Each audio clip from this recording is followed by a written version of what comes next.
Good evening, ladies and gentlemen. I am not tonight's entertainment. Sorry. Anyway, hi, welcome. So here we are, reviewing last night's episode of Arrow titled Legacies. So this is episode 6. We're moving pace, people. We're moving pace. Again, pretty good episode, quite solid. This is where we meet the Royal Flush Gang for the first time. Quite an interesting bunch. Now, try not to think of them as the Royal Flush Gang that you've read in the comics and seen in the cartoons like Justice League and whatnot.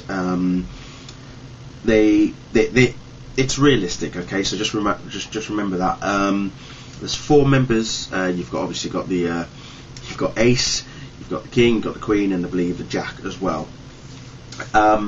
What is interesting is that Ace is pretty much just like the robot, the cyborg counterpart, the android. Very hot-headed, very, always wanted to take shots at just about everybody. At the beginning of the episode, he shoots a police officer. But as the episode goes on, you learn a bit more about the family. They're actually the Royal Flush Gang. They're actually a family, and one of the family members, a guy, the father of Ace, called I think, is it Derek Reston, I believe, or Paul Reston, I can't remember the name. I think, bear with me a second because I have to get these right. But one of them, let's see, yeah, well, don't really have their real names in there, but never mind. Anyway, he actually used to work with or for Robert Queen, Oliver's father, so it's history there. So again, that pretty much plays a huge factor in this episode. We see a Smallville connection in this particular episode, aka Sarah Jane Redmond. Sarah Jane Redmond, Aunt Nell, is in this episode, so I was quite surprised. All I'll say is that she plays a bad girl. Doesn't really suit her, to be perfectly honest, but she doesn't do too badly. And there's another sort of connection to another TV show that I watch, which is Alpha's Matthew Christie, I believe, who plays Cameron.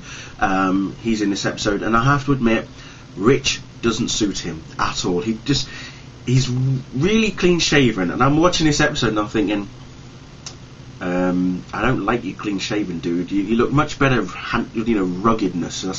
That suits him better. So yeah, I didn't really look, it didn't sit well with me. We need to sort out Thea Queen, because I don't like the role that she's playing right now.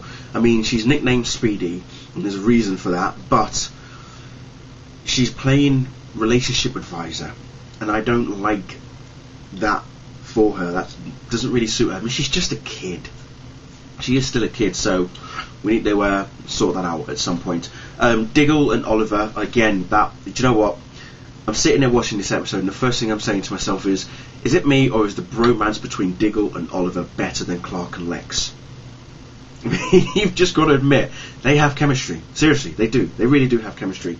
Tommy Merlin is back in this episode, and he's still chasing Laurel's tail because he firmly believes that he should be with her and cares a lot about her, which is nice, which is good, but dude, seriously.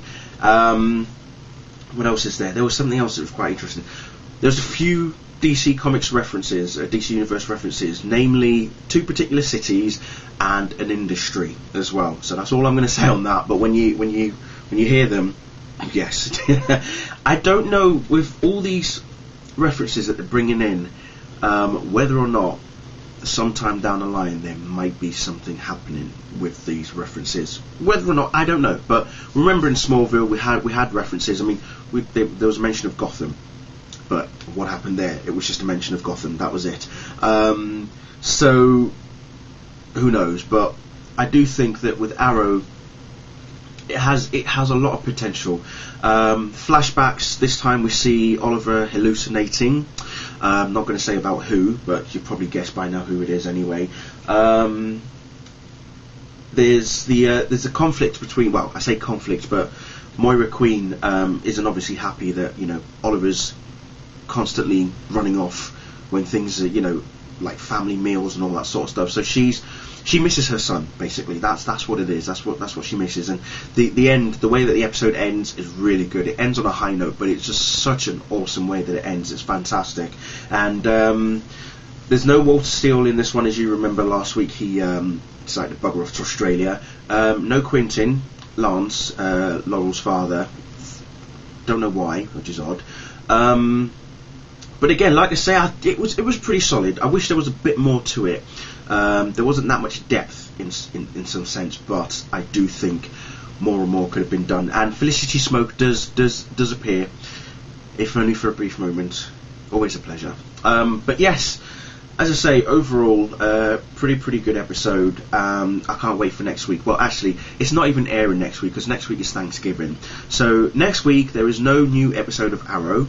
It's going to be the week after. It's going to be titled Muse of Fire, and that's when we meet Helena Bertinelli for the first time, aka Huntress. Oh, can't wait. Jessica the How, if you follow her on Twitter, check her up, see what she's all about. I think she's going to make an interesting impact by the sounds of things. Some people are already talking about her performance being pretty good so far, so I'm looking forward to that. So remember, 2 weeks time, people, 28th of November, episode 7, Muse of Fire. That's when we'll see Huntress appear. And if you haven't already got it, do be sure to download the latest, ladies and gentlemen. I'll just quickly get my tablet for you. Chapter of Arrow, chapter 6th. I haven't read it yet, and this one's titled Moscow, as you can see there. There it is. So I'm going to read that as soon as I finish this. Okay, right. But like I say, again, pretty good episode. Just 2 more weeks. I can't believe I have to wait 2 weeks. But saying that though, they'll do 9 episodes and then break for about 2 months, and then I think new episodes will be back in January, middle of January or something. I think it was January 14th or something. So yeah, we'll have to wait till then. So after episode 9 they take a break, and then new episodes come in. Anyway, let me know what you thought of it, and let's just enjoy it. Anyway, like I say, 2 weeks time we'll be back. Thank you all very much for watching. Bye.